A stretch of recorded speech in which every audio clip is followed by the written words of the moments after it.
ગાંધીનગર ખાતે આંતરરાષ્ટ્રીય માતૃ દિવસની પૂર્વ સંધ્યાએ માતૃભાષા મહોત્સવનું આયોજન કરવામાં આવ્યું હતું, જેમાં ગુજરાત સાહિત્ય અકાદમીના નૂતન ભવન ઝવેરચંદ મેઘાણીનું મુખ્યમંત્રી ભૂપેન્દ્ર પટેલના હસ્તે લોકાર્પણ કરવામાં આવ્યું હતું। આ પ્રસંગે રાજ્ય ગૃહમંત્રી હર્ષ સંઘવી અને મંત્રી મુળુભાઈ બેરા ઉપસ્થિત રહ્યા હતા।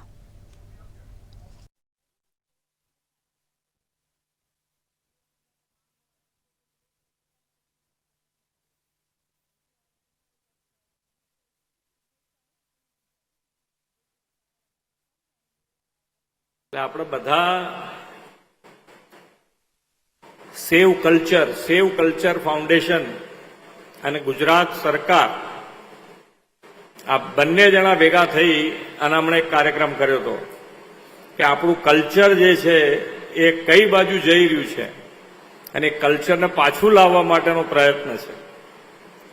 એટલે આપણે તો બધાએ આપણને ખબર છે કે ભાઈ ક્યાં આંગાડી કેવી રીતે ક્યાં રસ પડ્યો છે, કેમ રસ પડ્યો છે, એ રસ કેવી રીતે ઉડાડી શકાય એનું જો ખરેખર તમે અધ્યયન કરીને મને હું પોતાને પૂછો તો હું એમ કહું કે અહીંયા બેઠેલા જ વ્યક્તિઓ એવા છે કે આ યુવાનોને જેમાં ખરેખર અત્યારે રસ પડ્યો છે એમાંથી પાછા લાવીને ખરેખર સાચા રસમાં ડૂબાડી શકે એમ છે।